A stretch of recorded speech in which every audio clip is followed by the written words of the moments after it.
오늘은 우리가 우리의 시각, 하나님의 시각이라는 말씀으로 원래는 지난주 수요일 날, 아까 잠깐 예배 전에 잠깐 나눈 대로 지난주 수요일 날 우리가 나누려고 했던 메시지를 오늘 주일로 미뤄서 나누게 됐습니다. 예, 원래는 수요일 날 하려고 했었습니다. 그렇지만 주일 날 우리 주일 예배로 해도 괜찮겠다는 생각이 들어가지고 오늘 이렇게 말라기서 시리즈를 사실 수요일 날 제가 시작을 하려고 했습니다. 그래서 수요 기도회 때 제 말씀 턴이 올 때마다 말라기서 말씀 굉장히 사실은 말라기서 말씀에 귀한 내용들이 많이 있습니다. 이 시대를 향한 굉장히 귀한 말씀들이 말라기서에 많이 있고요.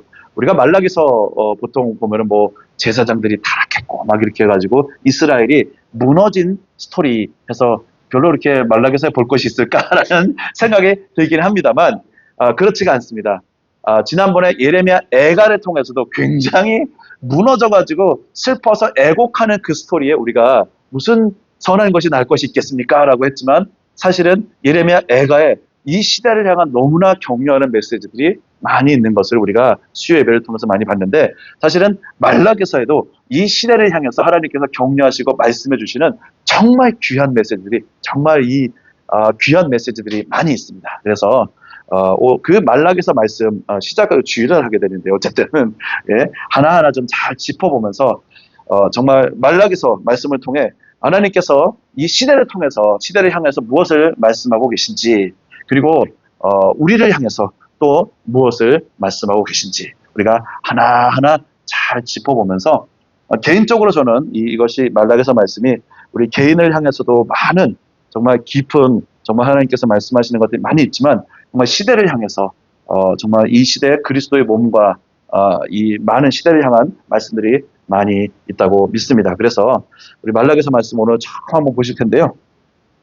자, 말라기서는요, 우리가 쭉 해가지고 우리 여기 쭉 보시면은 저기 다 오늘 하진 않고요. 말라기서 1장 1절에서 5절까지만 우리가 함께 보도록 하겠습니다. 그래서 약간 좀 수수께끼 같은 말씀이 약간 있습니다만 한번 우리가 보면서 하나님께서 무엇을 말씀하시기를 원하셨는지 우리 말씀을 통해 한번 보시도록 하겠습니다. 먼저는요, 우리 화면을 보시면 우리 말라기서 말씀 1장 1절에서 5절까지 말씀이 있습니다. 함께 말씀 보시도록 하겠습니다. 시작. 여호와께서 말라기를 통하여 이스라엘에게 말씀하신 경고라. 여호와께서 이르시되 내가 너희를 사랑하였노라 하나 너희는 이르기를 주께서 어떻게 우리를 사랑하셨나이까 하는도다. 나 여호와가 말하노라. 에서는 야곱의 형이 아니냐. 그러나 내가 야곱을 사랑하였고 에서는 미워하였으며 그의 산들을 황폐하게 하였고 그의 산업을 광야의 이리들에게 넘겼느니라. 에돔은 말하기를 우리가 무너뜨림을 당하였으나 황폐된 곳을 다시 쌓으리라 하거니와 나 만군의 여호와는 이르노라. 그들은 쌓을지라도 나는 헐리라. 사람들이 그들을 일컬어 악한 지역이라 할 것이요 여호와의 영원한 진노를 받은 백성이라 할 것이며 너희는 눈으로 보고 이르기를 여호와께서는 이스라엘 지역 밖에서도 크시다 하리라. 아멘.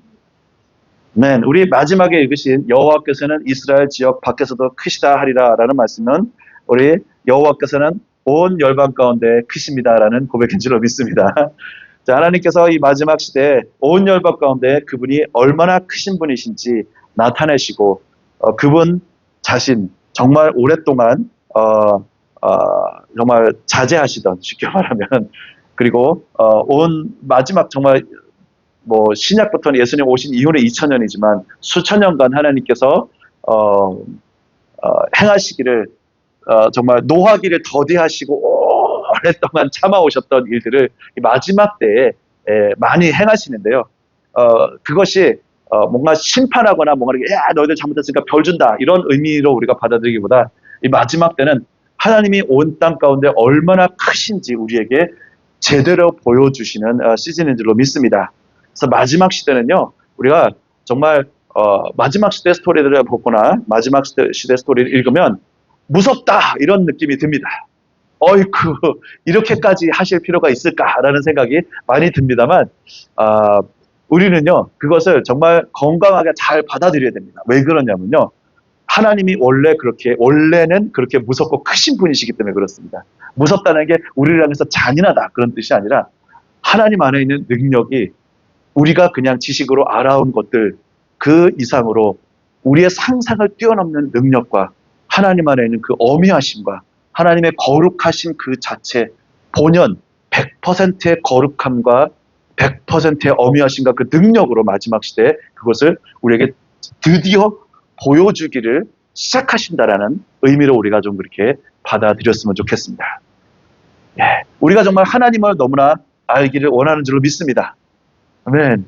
우리 하나님 너무나 알기 원하시죠, 그죠? 근데 하나님께서 우리 마음 가운데 그냥 속삭여 주시기만 하시고 우리가 기도할 때 조금씩 낫게만 해주시고 아니면 가끔씩 암 환자만 낫게 하시고 하나님이 절대로 이 땅에 또한 예수께서 절대로 그분의 크신 100% 능력으로 이 땅 가운데 오기를 원치 않는다면 그것은 좀 뭔가 좀 잘못된 것 같습니다. 맞죠? 그죠? 그렇지 않습니까? 100% 예수님의 능력으로 100% 하나님의 능력으로 이 땅 가운데 자 너희들이 그간 나를 그렇게 주님의 얼굴을 보기를 원합니다.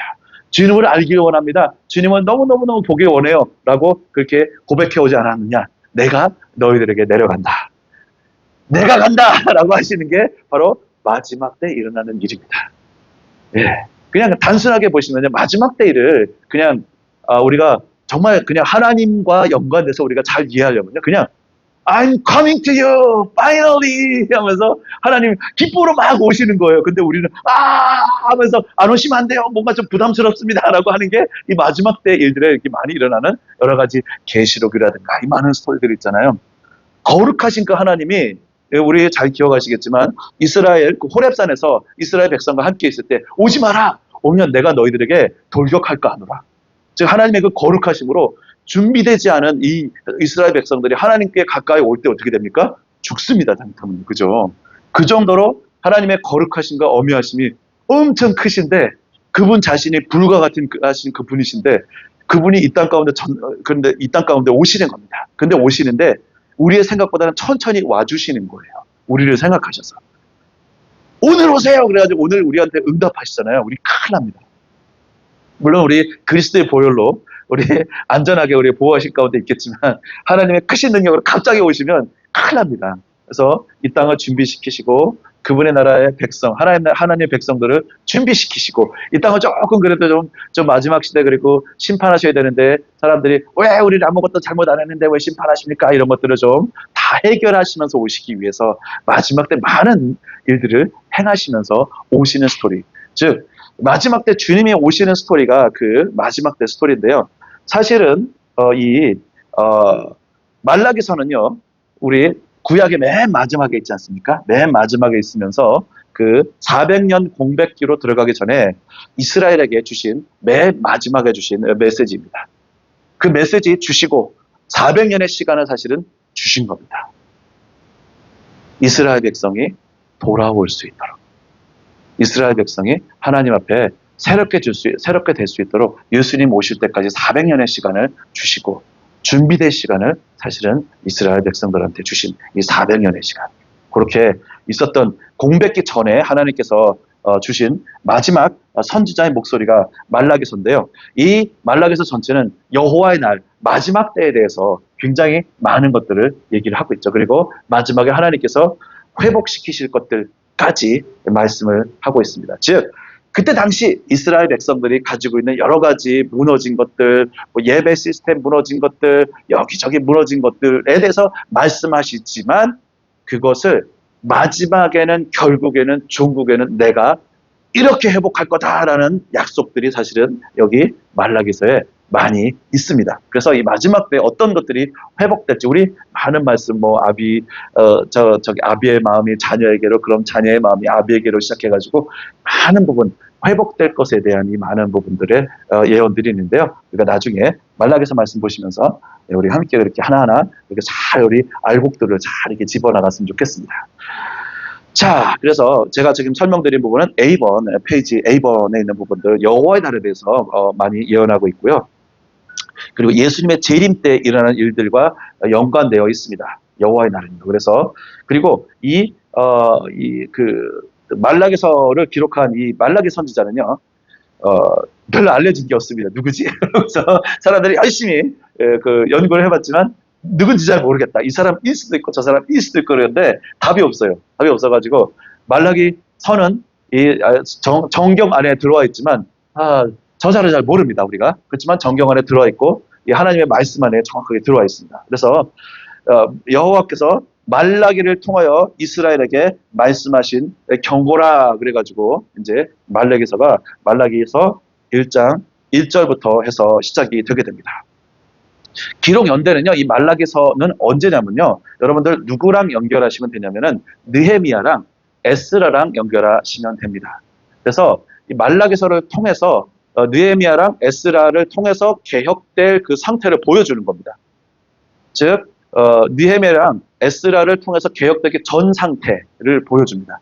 무너져 있는 상태들 많이 하면서 특별히는 이 말라기서는요 되게 감사하고 재밌는 게 그냥 막 마지막 때는 이렇게 될 것이고 너희가 이것을 잘못했으니 해가지고 이렇게 막 그 예언서가 그렇게 풀어지는 것이 아니라 이 말라기서는 대화 형식으로 되어 있습니다.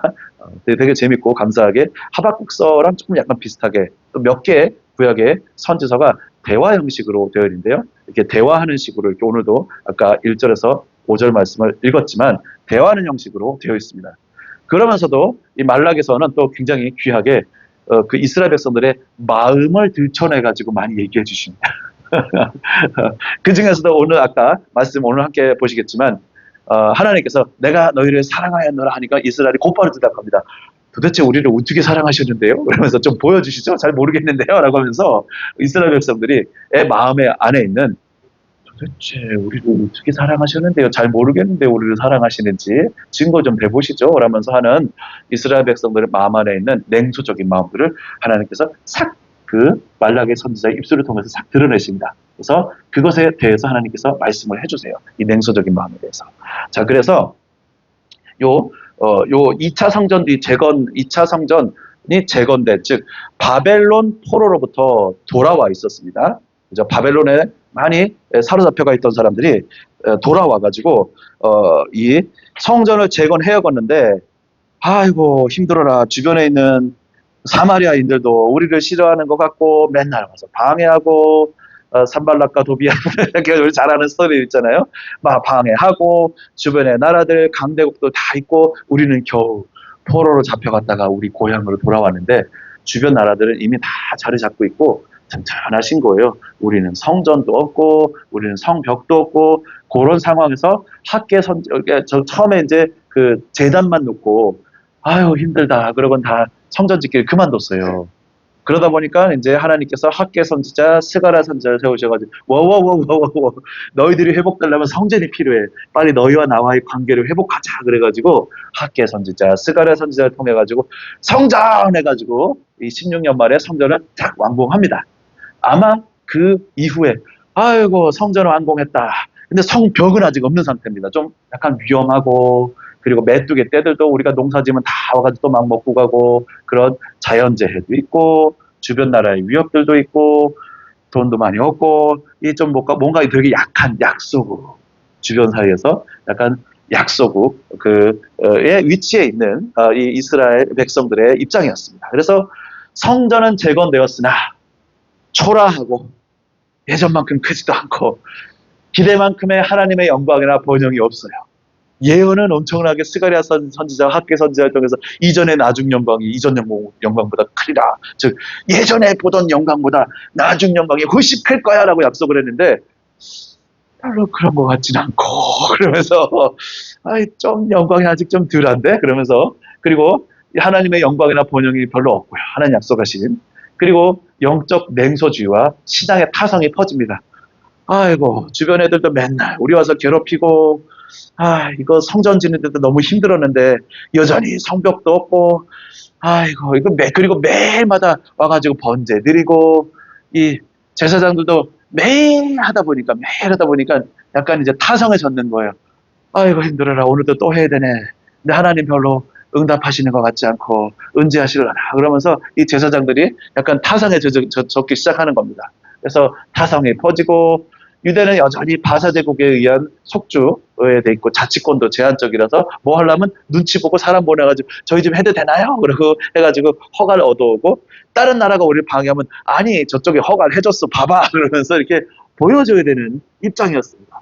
얼마나 좀 이렇게 저기 모양이 좀 없습니까? 아주 많이 모양이 없었어요. 그리고 또 가난하죠. 금방 와가지고 농사 시작했으니까 뭐가 많이 있겠습니까? 처음 와가지고 성전 지어라 해가지고 돈 많이 준 거 가지고 성전 열심히 지으려다가 성전도 다 못 찍어 돈 다 써버렸어요. 그래가지고 농사가 잘 됐겠습니까? 몇 년 만에 해가지고 땅을 갈아엎기 시작하면 잘 안 되죠. 그죠? 그러니까 가난과 실망 속에 11조도 줄어들고 재물 헌신도 다 줄어들고 우리 많이 보시는 말라기서의 그 11조 말씀 나오잖아요. 그 상황이 요 상황입니다. 그래가지고 우리가 잘 아시는 부분이 뭐냐면 이때는 이제 11조가 가가지고 먼저는 레위 족속들한테 갔어요. 레위 족속들이 살아야 되니까 먹고 살아야 되니까 11조가 그리로 가고 레위 족속에 또 11조가 제사장들에게 갔습니다.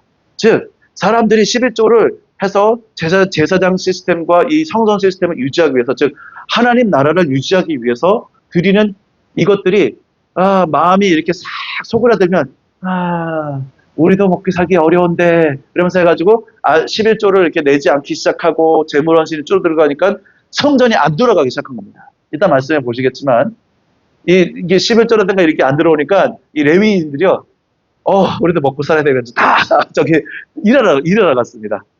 성전에서 일 안 하고 다 일하러 간 걸 볼 수가 있어요. 그런 이 총체적인 난국 인 상태를 볼 수가 있어요. 거기서 하나님께서 돌아오라! 라고 하면서 제발 돌아와! 그러면서 너희가 내게 돌아오면 나도 너에게 돌아가리라! 그러면서 하나님이 약속하시는 그런 장면이 있어요. 또 인구 불균형.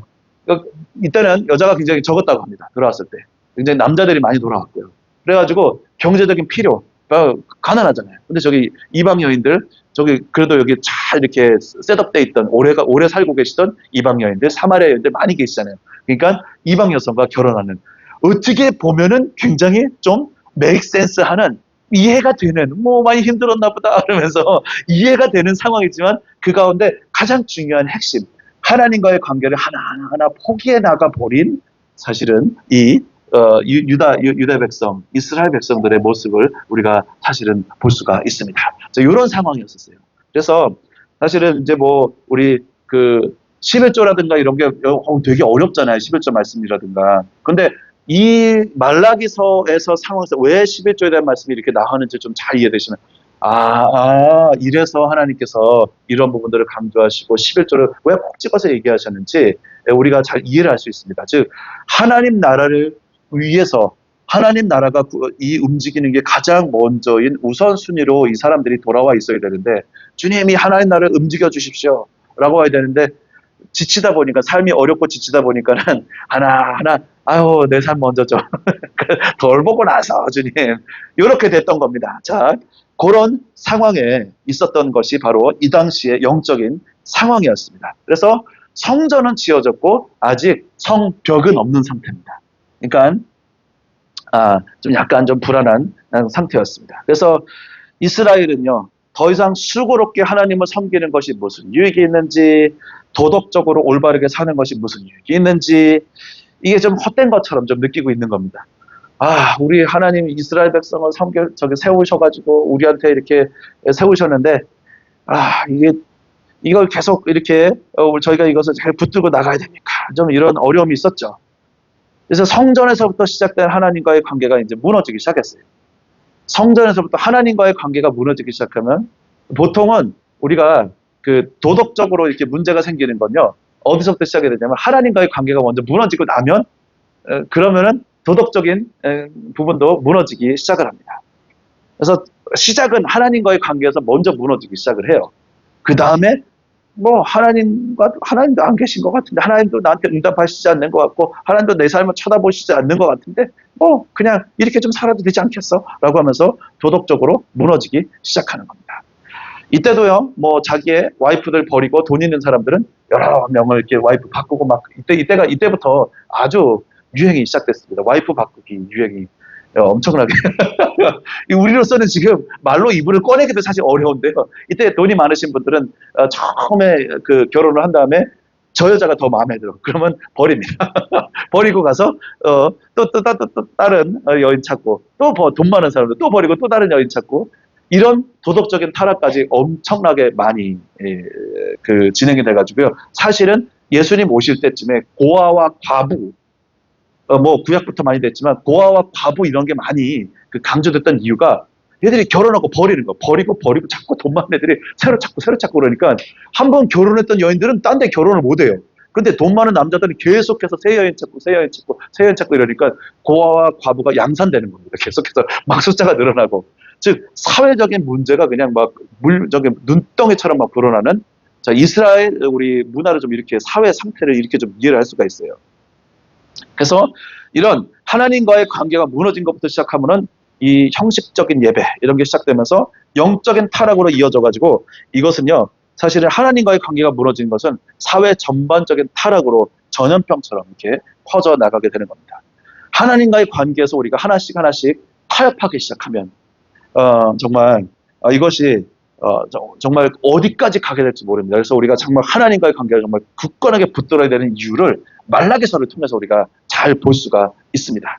그리고 개인적인 부분뿐만 아니라 한 나라를 볼 때도 한 나라가 도덕적으로 타락해 있고 한 나라가 많은 문제 가운데 마치 하나님이 심판하신 것 같은 그런 상황 가운데 있다면 그런 도덕적인 타락이 있었다면 아마도 이 많은 부분들은 하나님과의 관계, 성전에서부터의 타락에서부터 시작된 것이 맞을 거다라고 보고 한번 추적해 들어가는 게 사실은 맞습니다. 과연 성전에서 우리가 하나님과의 관계에서 무엇이 무너졌을까라고 하는 거 보는 게 정말 당연하고요. 우리가 잘 아시는 것처럼. 자, 한번 이 당시에 말씀이 어떤지 우리 한번 보시겠습니다. 이게 보시면은요, 우리 한번 여기 다 노트에 있지만 제가 이걸 다 PPT로 옮겨놨습니다. 한번 보시면요, 이 당시에 우리 사회상을 좀 말씀을 통해서 다시 한번 마지막으로 한번 확인해 보고 오늘 말씀 1절에서 5절로 더 깊게 한번 들어가 보도록 하겠습니다. 이 타락한 제사장 리더십, 이 제사장들의 마음을 여기 싹 적어놨어요. 말라기서에 뭐라 그랬냐면 이는 너희가 말하기를 하나님이 이들이 말하는 것도 다 기록해놨어요. 다 기억하고 계십니다. 여러분 하나님께서 우리가 하나님을 정말 영광스럽게 하는 말 하나님을 정말 존귀하게 여기는 말 하나님께서 다 기록하고 계신 줄로 믿습니다. 우리 아멘? 우리 다 이렇게 한마디 할 때도 정말 하나님 믿음의 고백을 해야 되는 게 너무나 중요한 게 하나님 이렇게 말씀하세요. 너희가 말하기를 너희 이렇게 얘기하지 않냐? 하나님을 가로치고 제가 넣습니다. 예배로 섬기는 것이 헛되니 야, 이거 해봐도 소용없어 이거 그러면서 이거 왠지 안 해도 될 것 같지 않아 그러면서 헛되니 만군의 여호와 앞에서 그 명령을 지키며 슬프게 행하는 것이 무엇이 유익하리요? 제사장들이 하나님을 섬기는 거에 대해서 좀 건너뛰어도 되지 않겠어? 라고 하면서 하나님과의 관계에서 타협된 것을 그들의 마음속에 있는 고백을 보여주는 거예요. 그러면서 이 제사장의 리더십들이 제사장들이 이렇게 타협돼 있으면은 백성들이 보다가 저분들 대충 하시네. 그러면서 뭘 보고 배우겠습니까? 저분들이 대충 하시면 우리도 대충 하는 거지. 라고 하면서 사실은 앞에 리더십 따라가잖아요. 그죠? 예. 그래서 백성들도 곧바로 다 따라가게 됩니다. 즉 그래서 제사장 무리가 하나님의 말씀을 맡은 자들이 성전 안에 제일 중앙에 있는 자들이 얼마나 중요한지 사실 우리가 볼 수가 있는데요. 타락한 제사장 리더십 볼 수 있고요. 그 다음에 무너진 11조, 무너진 성전과 레위인들 보니까 아까 말씀드린 말씀이 그 당시에 느헤미야서가 이렇게 말을 하고 있는데요. 어떻게 하냐면 내가 또 알아본즉 레위 사람들이 받을 몫을 주지 아니하였으므로 아무도 성전에 대해서 관심이 없어요. 그러니까 하나님께서 말씀하신 야 이렇게 해가지고 너희들과 나와의 성전 예배가 이렇게 돌아가야 된다. 그것이 너희들이 살기 위해서 너무 중요하다 이렇게 말씀을 하셨는데 이게 아무도 성전에 가서 아무것도 성전 돌아가도록 이게 플러스를 성전에다 안 한 겁니다. 그랬더니만 레위 사람들이 받을 몫을 주지 아니하였으므로 11조라든가 헌물 하나도 안 한 거예요. 그 직무를 행하는 레위 사람들과 노래하는 자들이 각각 자기 밭으로 도망하기로 다 어디 갔습니까? 일하러 갔습니다. 주님 저는 잡 찾아야겠습니다. 그래서 다 돌아간 거예요. 어디 최근에 좀 많이 무슨 일들이 많이 연결되지 않습니까? 곧 레위 사람을 불러 이제 그래서 회복되려고 어떻게 하냐면 레위 사람들 불러 모아가지고 제자리에 세웠더니 온 유다가 곡식과 새 포도주와 기름의 11조를 가져다가 곡간에 드림으로 예배가 시작된 게 지금 나중에 느헤미야 때 회복된 걸 우리가 볼 수가 있습니다. 그 다음에 또 이방 여인들과 결혼한 거 말라기서 말씀 보면요. 유다는 거짓을 행하였고라고 해서 이렇게 얘기를 해주세요. 가증한 일을 행하였으며 유다는 여호와께서 사랑하시는 그 성결을 욕되게 하여 이방신의 딸과 결혼하였으니 성전 예배라든가 이런 건 대충 아직까지 시스템은 남아있지만 뭐 그냥 그건 그거대로 돌아가고 내 삶에 있는 거는 이방 여인들과 해가지고 이방 여인들과 제사하면 저기 결혼하면 어떻게 되겠습니까? 이방 여인이 섬기는 신을 같이 모셔오게 돼 있습니다. 그래서 신이 섞이게 돼 있습니다. 예, 혼합주의로 가게 돼 있습니다. 얼마나 복잡하겠습니까? 저기 마누라라고 이렇게 드렸는데 해가지고 마누라들이 이방 여인들이 조용히 있겠습니까? 앙앙앙 우리 신도 섬겨야죠. 그럼 내 신도 섬기게 해주세요. 그래가지고 엄청나게 복잡하지 않겠습니까? 이방 신의 딸과 결혼하였으니 이렇게 되고 영적으로 혼잡해지는 겁니다. 그다음에 형식적인 제사. 자, 그다음도 보시면요. 그러나 너희는 말하기를 여호와의 이게 말락에서 말씀 보면요 충격적인 말을 합니다. 이 제사장들이요. 여호와의 식탁은 더러워졌고 그 위에 있는 과일과 먹을 것은 경멸이 여길 것이다. 마 대충 하라 이러면서 그 저기 야 우리 먹을 게 중요하지 하나님께 드리는 거 우리 대충 차리고 그 저기 사람들 보기에 괜찮게 이렇게 과일 한쪽에 썩었잖아요. 살짝 돌려놓고 썩은 거는 사람들 안 보이게 하고 대충 거기 있는 건 하나님께 드릴 거는 대충 사람들 보기에만 괜찮게 이렇게 대충만 해놓고 우리는 대충 야 거기 있는 거 그 저기 뭐 깨끗한 거 올리냐 그러면서 하나님을 섬기며 나아가는 이 모든 일들 가운데 제사장들이 뭐 하나님의 자비하심을 빌미로 하나님의 오래 참으심을 빌미로 제사장들이 마구 타협을 하기 시작한 겁니다. 자, 경멸력일 것이다. 내 이름을 더럽히는도다. 만군의 여호와가 이르노라 너희가 또 말하기를 이 일이 얼마나 번거로운 거 하면 아유 하나님께 자꾸 이렇게 양 내리고 비둘기 잡고 자꾸 피 흘리고 이게 양 잡으려면 피 쫙 해서 제사장들이 양 잡잖아요. 그러니까 아이고 번거로워라 또 죽여야 되냐 가지고 맨날 양 죽여 또 죽여 또 제사들이라서 비둘기 죽여 아이고 이러면서 맨날 피 보니까 복잡한 거예요. 이 일이 얼마나 번거로운 거 하면서 막 코웃음을 치고 훔친 물건과 저는 것과 병든 것을 가져왔느니라. 이게 복잡합니다. 그죠? 이스라엘이 정말 하나님과 우리가 보통 생각하는 이스라엘이 하나님과 예배가 정말 든든하게 섰을 것 같은데 이스라엘의 상태가 복잡합니다. 그죠? 보면 볼수록 우리의 심정이 복잡해지면 야 얘들 진짜 이랬냐 그러고 복잡해집니다. 자, 그 다음에 또 갑니다. 그 다음에 또 봅니다. 이제는 안식일까지 잘 보시면 느헤미야서에 또 사실은 나와 있는데요. 이들이 안식일 잘 지켰을 것 같잖아요. 유대인들 안식일 철저하게 지켰을 것 같잖아요. 보시면 어떻게 되냐면 유다에서 어떤 사람이 안식일에 술틀을 밟고 열심히 일합니다. 야, 뭐 하나님 우리에게 명하셨지만 막 그냥 먹고 살아야지 이러면서 야 우리 소득 줄었어 저 더 밟아 그러면서 술틀 밟고 곡식단을 나게 실어가지고 운반하고 안식일에 그렇게 일하지 말고 얼마 이상 움직이지 말아라 했는데 운반하고 안식일에 예루살렘에 들어와서 음식물을 팔고 장사도 다 하고 그러니까 총체적인 난국 즉 이스라엘 백성들이 유다 백성들이 도저히 보면은 우리가 알던 유다 백성과 이스라엘 백성이 아닌 상태로 가 있는 것을 그리고 그들의 마음도 너무나 하나님을 많이 떠나 있는 것을 우리가 볼 수가 있습니다.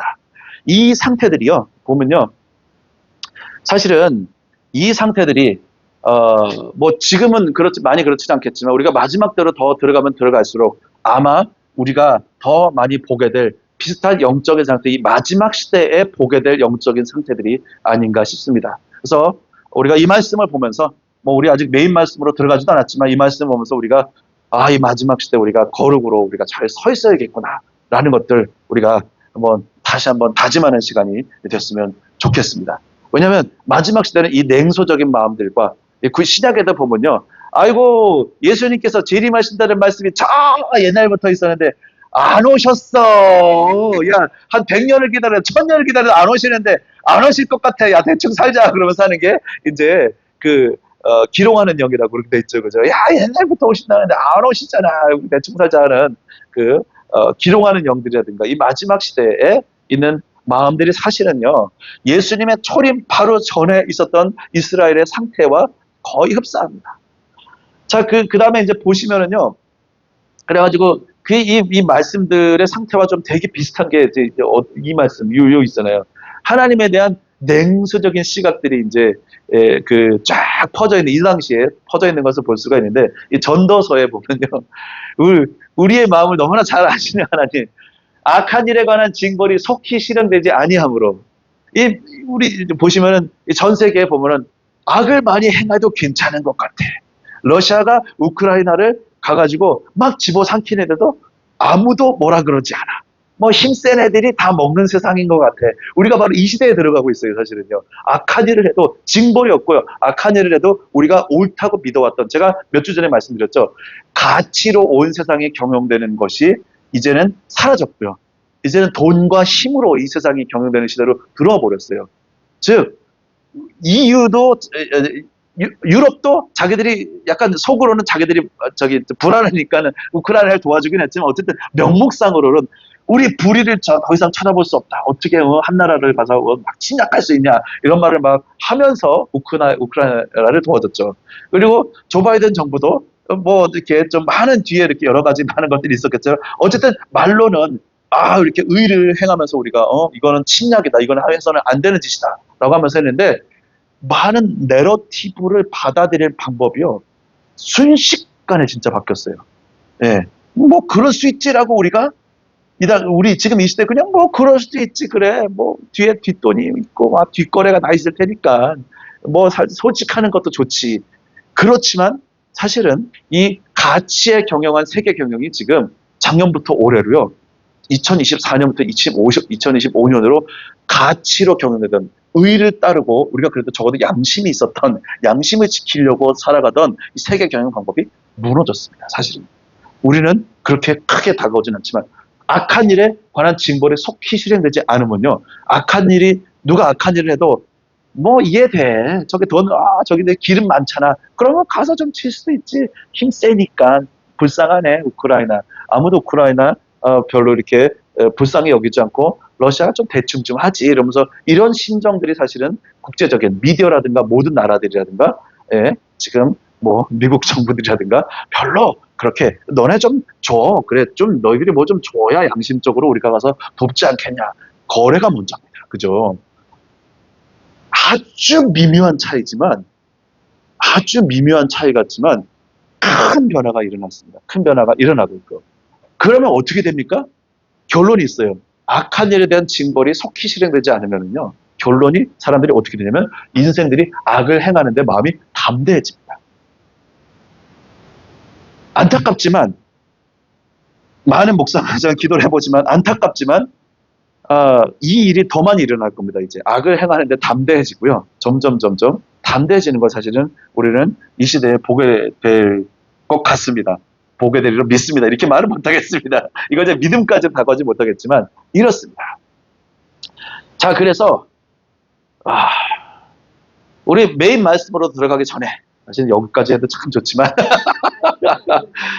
우리는 메마르고 어려운 시간을 오해하지 않고 충성되게 서는 것을 배워야 되는 시즌으로 우리가 들어가고 있는 것 같습니다.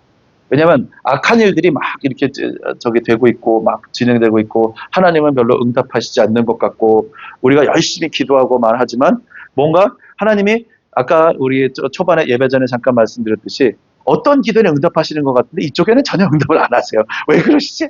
이상하지? 그런 혼란이 우리한테 좀 다가올 수도 있습니다. 그렇지만 우리가 이렇게 메마르고 뭔가 어려운 시간에 대해서 우리가 오해하지 않고 이스라엘 백성도 제사장들도요 너무 어렵고 힘들고 사람들이 이렇게 제사장들을 본인들 도와주지 않으니까 힘들어라 그러면서 레위인들고 이렇게 마음이 어려워진 거예요. 메마르고 어려운 시간을 오해하지 않고 그들 제사장들도 그래도 하나님 우리를 붙들고 계시고 우리하고 언약적인 사랑을 우리한테 부어주시기로 약속하셨는데 충성되게 서야지. 제사장들이 그렇게 섰어야만 했지만 정말 그렇게 하지 못했습니다. 정말 우리는 이것을 통해서 먼저 첫 번째 우리가 한번 적용할 수 있는 것은 이 시대를 보면서요. 그때 당시의 시대를 우리 시대를 보면서 메마르고 어려운 수준이 혹시 올지라도 정말 오해하지 않고 충성되게 서는 것을 우리가 좀 같이 배워야 되는 줄로 믿습니다.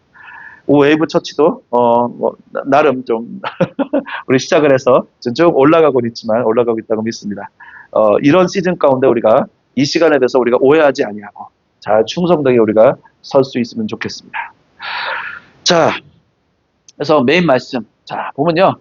이스라엘의 마음을 드러내시는 부분이 있는데요. 어떻게 오해하지 않을 수 있는지 우리 말씀을 한번 보셨으면 좋겠습니다. 페이지 2번에 이제 하나님과 이스라엘의 첫 번째 대화, 하나님이 말라기 선지자를 통해서 예언을 하시기 시작하시면서 대화를 시작하십니다. 하나님께서 대화를 시작하신 것을 말라기 선지자를 통해서 그 대화를 보여주십니다. 실제로 일어난 대화라기보다는 이 하나님과 이스라엘 백성 간의 관계를 통해서 지금 일어나고 있는 영적인 현실이 대화로 표현된 것을 우리가 볼 수가 있는데요. 첫 번째 대화 뒤에도요. 요거 다음에도 엄청난 대화들이 있습니다. 처음에는 주께서 우리를 어떻게 사랑하셨나이까? 라고 하면서 이렇게 막 하면서 그 뒤에는 또 다른 거 물어보고 막 그러면서 이스라엘 안에 있는 냉소적인 마음들이 표면 위로 올라오고 수면 위로 올라오면서 하나님이 그것에 대해서 하나하나 다루어 주시고 말씀하시는 것을 우리가 볼 수가 있어요.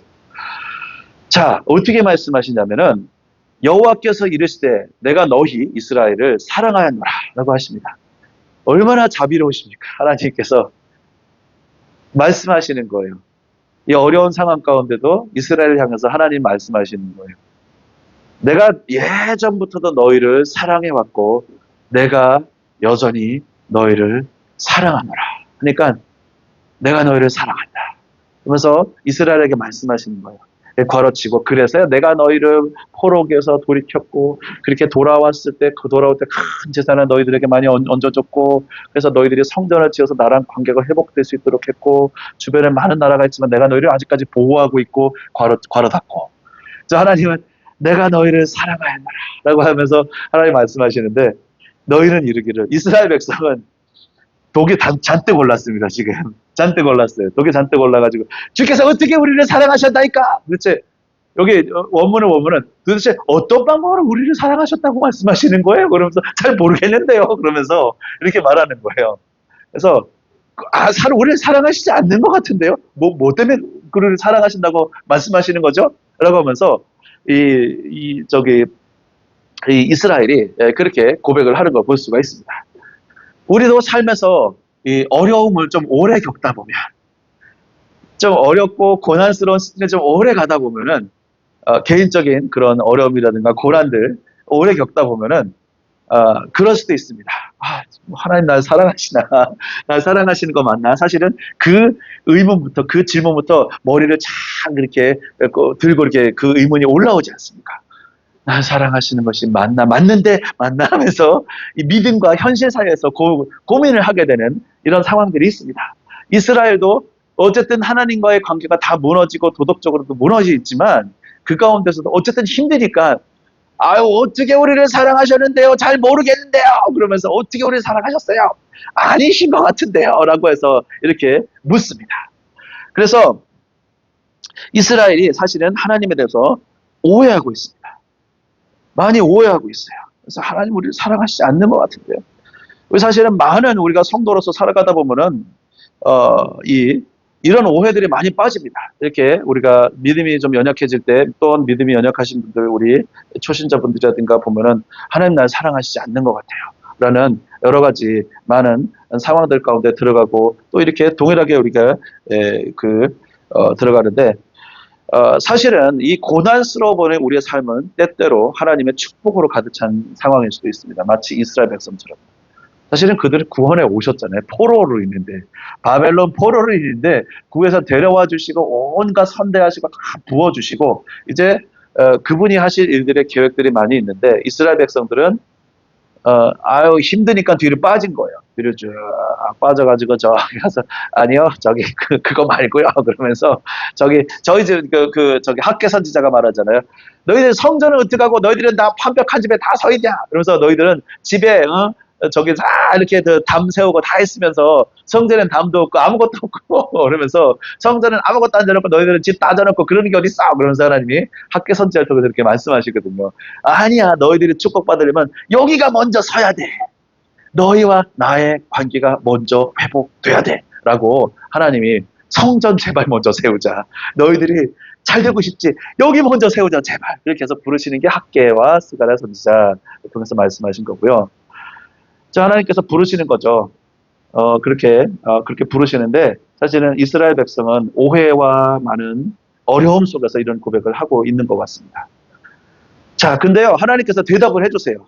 어떻게 대답을 해주시냐면, 우리가, 쉽게 생각을 하면은, 도대체 우리를 어떻게 사랑하셨는데요? 물어보면은, 우리는 쉽게 거기에 빠지잖아요. 그죠? 그 질문에 빠져가지고, 프레임에 빠져가지고, 그러니까 내가 이것도 해줬고, 저것도 해줬고, 이것도 해줬고, 저것도 해줬고, 이렇게 우리는 보통 대답을 하려고 합니다. 근데 하나님께서는 그렇게 대답하지 않으십니다. 내가 너희를 어떻게 사랑했는지 보여줄까? 에서를 보자. 내가 좀 덜 사랑하는 케이스를 보여주자.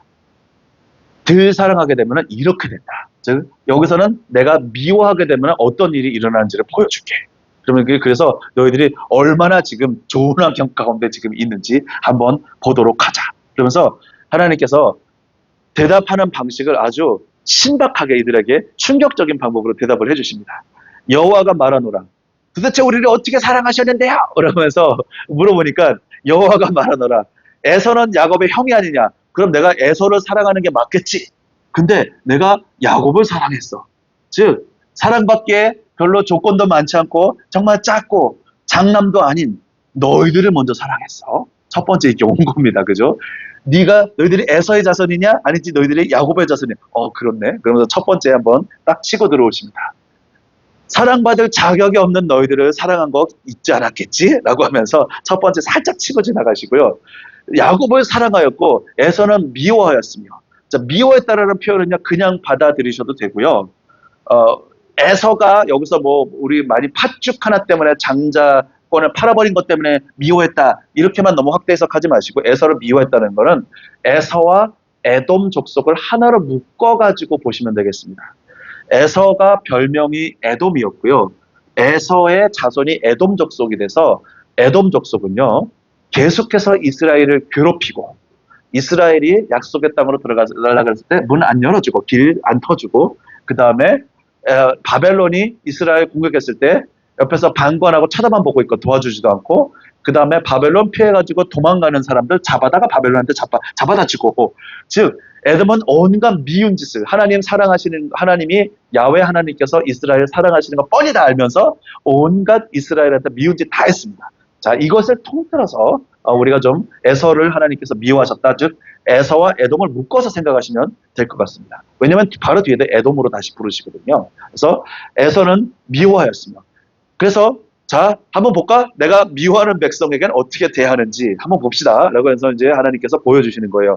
그의 산들을 황폐하게 하였고 에돔의 산들은 완전히 황폐하게 됐다. 내가 미워하는 자들은 그렇게 한다. 그의 산업을 광야의 이리들에게 넘겨드리라. 즉 하나님이 사랑하시지 않는 백성은요 이렇게 되는 겁니다.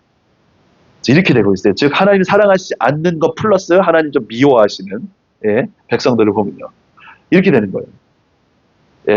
그리고 또 이 상황에서 우리가 한편으로는 좀 믿음에 약간 고민이 될 수도 있습니다. 만약에 우리가 지금 어려운 가운데 있으면 혹시 나는 내가 어려운 건 혹시 에서와 같이 내가 너무 많이 죄를 지어서 하나님 앞에 범죄한 게 있기 때문에 내가 혹시 에서와 같이 이렇게 혹시 고난을 받고 있는 것은 아닐까? 하나님이 혹시 나 미워하시는 건 아닐까? 사실은요, 고난 가운데 지금 계신 분이 있다면 사실은 그 고민이 들 수도 있어. 나는 혹시 하나님 앞에 에서와 같이 미움을 받는 거 아니야? 그 하나 실수한 것 때문에 하나님을 믿지 않아서 신뢰하지 않아서 이런 고민이 들 수도 있어요. 하지만 그렇지 않습니다. 여기서 먼저 하나를 확실하게 해드리고 싶은 것은 우리는 명확하게 하나님의 사랑받는 백성인 줄로 믿습니다. 우리는요.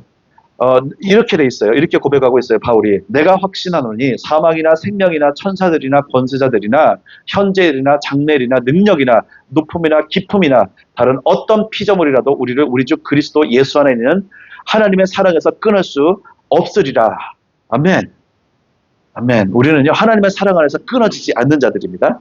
이 앞에 말락에서 말씀 가지고 혹시 잠깐 고민이 되셨다면 우리는 명확하게 에서 쪽이 아니라 사랑받는 야곱 쪽입니다. 하나님께서 조건 없이 사랑하시기로 결정하신 야곱 쪽이고요. 그리고 이스라엘 백성을 향한 하나님의 사랑은요, 조건 없는 사랑인데 이런 사랑입니다. 언약적인 사랑입니다.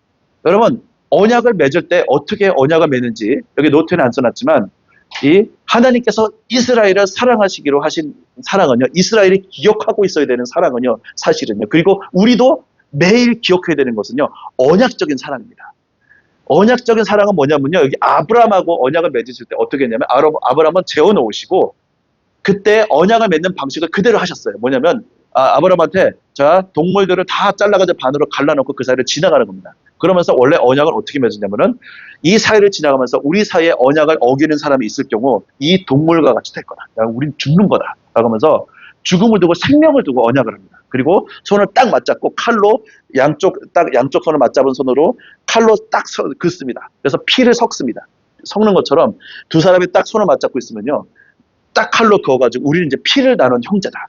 그리고 여기를 쫙 걸어 들어가가지고 여기 우리가 언약을 어기면 우리는 이렇게 되는 거다. 그렇게 하면서 언약을 맺었습니다. 근데 똑같은 방식으로 하나님께서 아브라함과 이스라엘 민족 전체와 언약을 맺으실 때 어떻게 했냐면 아브라함은 재워놓으시고 너는 언약을 이거를 다 성취할 능력이 안 돼. 재워놓으세요. 그리고 내가 걸어 들어간다. 그러면서 불로서 쫙 걸어 들어가셨어요. 하나님의 불로 오셔가지고 이 동물 사이를 쫙 지나가신 거예요. 즉 하나님께서 무엇을 선포하신 거냐면 이 언약은 내가 성취한다. 즉 하나님 입장에서 자신의 생명을 걸고 하나님 자신의 생명을 걸고 언약을 하신 거예요. 얼마나 큰 언약입니까? 즉 하나님이 자신의 생명을 걸고 이스라엘과 언약을 하시되 내가 너희를 사랑한다. 즉 야훼 하나님께서 이스라엘을 사랑하신 언약은요, 하나님이 생명을 걸고 하신 언약이에요. 그래서 이 언약 안에는요, 엄청나게 견고한 언약이 되어 있는 겁니다. 그래서 자신의 전체를 걸고 자신의 아브라함과 언약을 맺으실 때 자신의 전체를 걸고 사랑한다고 말씀하시는 거예요. 내가 너희를 사랑한다. 그래서 어떤 환경의 어려움과 고난이 왔을 때에도 우리가 굳건하게 믿을 수 있는 건요, 하나님이 자신의 생명을 걸고 우리한테 약속하셨기 때문에 그분은 우리를 사랑하신다 믿을 수가 있는 겁니다. 네. 또 동일하게요, 그리스도께서도 자신의 생명을 걸고 우리한테 말씀하셨어요. 생명을 던지고 삶과 생명 전체를 다 걸고 내가 너희를 사랑한다 라고 우리한테 약속하셨습니다. 와, 새 언약을 세우실 때 어떻게 하셨냐면 그분의 피로 새 언약을 세우셨잖아요. 그죠? 그분의 피를 흘리시면서 언약을 또 세우셨어요. 예수님이 오셔가지고 언약을 우리 전체랑 다 세워놓으셨는데 어떻게 하셨냐면 그분의 피로 또 우리는 아무런 공로도 없이 그분 혼자서 언약을 다 그냥 해버리셨어요. 언약식을 다 해버리신 거예요. 우리는 아무런 능력이 없는데 어떻게 하셨냐면요, 그리스도께서 자신의 삶과 생명 전체를 걸고 우리를 향한 사랑을 확증하셨어요. 어떻게 하셨냐면은 로마서 5장 8절에 너무 클리어하게 얘기하고 있습니다. 우리가 아직 죄인 되었을 때 그리스도께서 우리를 위해 죽으심으로 생명을 바쳐가지고 하나님께서 우리에 대한 자기의 사랑을 확증하셨는지라. 하나님이 우리를 얼마나 사랑하셨는지 이번에는 하나님이신 그분이 오셔가지고 다시 한번 자기의 생명을 다 던지시고 삶을 다 던지셔가지고 내가 너희를 내 이렇게 생명을 다 바치도록 사랑한다. 생명을 걸고 하신 거예요.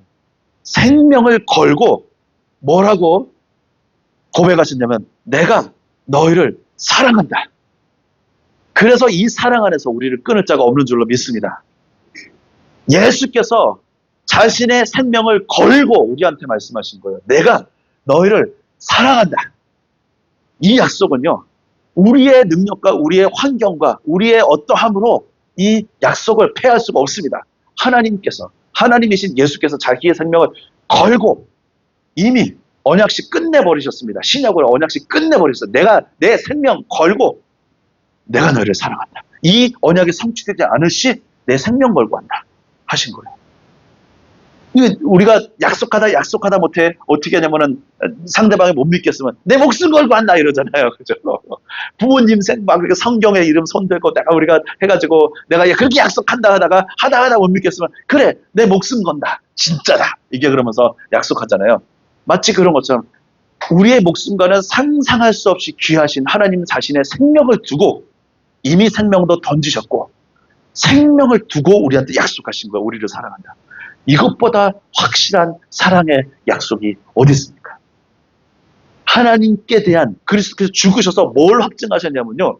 하나님께서 우리에 대한 자기의 사랑을 이스라엘이 물었던 질문에 대해서 신약에서도 대답하고 계세요. 우리를 도대체 어떻게 사랑하셨습니까? 내가 이렇게 사랑한다! 라고 하면서 생명을 걸고 생명을 바쳐가지고 그래 어떻게 사랑하는지 잘 모르겠다고? 자 내가 보여줄게. 내 생명 걸고 사랑한다 라고 하시는 겁니다.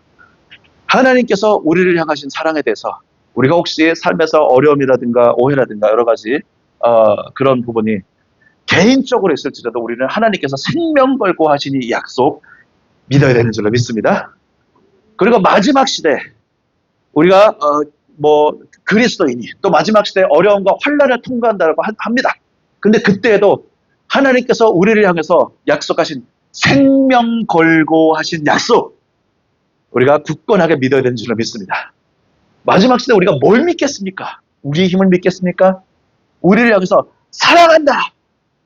마지막 시대 우리가 정말 그 어려움을 겪다 보면 우리의 입에서 자칫 불평이 새 나올 수도 있습니다. 하나님께서 우리 어떻게 사랑하셨습니까? 라고 불평이 새 나올 수도 있습니다만 우리가 그분이 생명 걸고 하신 약속 우리가 기억해야 되는 줄로 믿습니다. 우리가 그분이 그리스도의 몸을 너무나 사랑하시고 자신의 신부를 너무나 사랑하시는 그 사랑을 우리가 기억해야 되는 줄로 믿습니다. 이스라엘은 오해 가운데 빠져 있었던 거예요. 본인들도 도덕적으로 타락하고 많이 따라가기도 했지만 하나님께서 우리를 향해서 하신 약속은 너무나 명확하고 그분 자신을 다 주신 그 사랑 앞에 우리가 돌아가야 됩니다.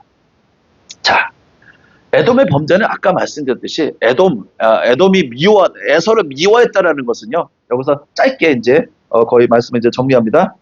짧게 말씀드리면 에돔의 범죄라는 것은요. 에돔이 유다 족속을 쳐서 원수를 갚았고 원수를 갚음으로 심히 범죄했도다. 그래서 에돔이 끊임없이 이스라엘을 방해하고 이스라엘이 바벨론에 침공당할 때 방관하고 도망가는 자들을 붙잡아주고 에돔이 그랬기 때문에 미워한다라는 표현을 그렇게 하나님이 대놓고 쓰신 겁니다. 성경 전체에서 이렇게 미워한다라고 하고 거의 그 지옥 레이크 오브 파이어가 임한 것 같은 나라에 대한 예언을 한 나라는 에돔밖에 없습니다. 사실은요. 성경 전체 구약의 예언 중에서. 그래서 에돔이 어디였냐면요. 여기 이게 남유다 이스라엘 있으면 암몬, 모압, 에돔이 있으면 여기 밑에 있습니다. 여기요. 그래가지고 우리 이스라엘 여기 지도 외우기 좀 어려우신 것들을 많이 경험하게 되는데 에돔이 여기인데요. 어떻게 외우시면 되냐면 쉬운 방법을 알려드리겠습니다. 우리 화장품 중에서 화장품 브랜드 중에서 아모레 잘 아시죠? 그래서 아모레 이제 절대 안 잊어먹습니다. 암몬, 모압, 에돔, 아모레 하시면 됩니다. 에돔은 맨 밑에 있습니다. 여기.